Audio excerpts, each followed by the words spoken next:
University funding model, President William Ruto has emphasized how it takes into account the different vulnerability levels of Kenyan students.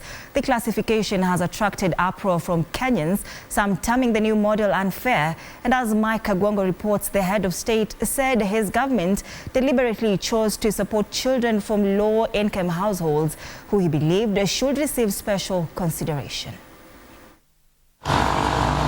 Confusion is brewing among Kenyans regarding the new funding model for universities and technical and vocational education and training TVET, with questions about how the recently proposed 5 bands will support students' academic pursuits. To address this, the president has come out to assure the public over the new system's benefits.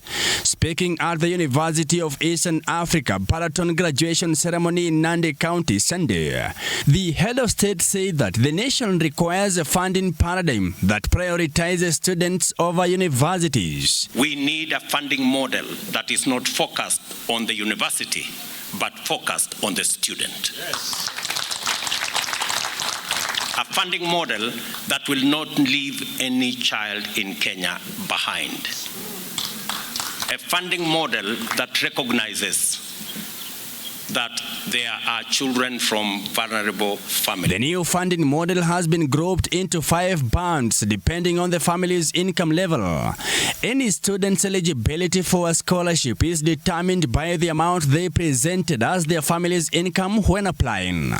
He guaranteed that the new funding approach will not prevent any student from receiving scholarships. In this new model, we are increasing scholarship and loan for students from vulnerable families from 80% to 95%. I am persuaded that it is the right thing to do. The government has just opened another mega corruption scheme where poor students will be asked for bribes in order to get full scholarships.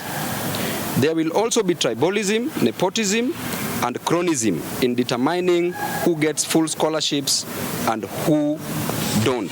Through loans and scholarships, the model will help public universities as well as technical, vocational and training institutions TVETs. Education CS Julius Ogamba on Friday announced that students may file an appeal through Higher Education Portal if they are displeased with the bands they have been assigned to. Mike Kagwongo, TV 47, Nairobi.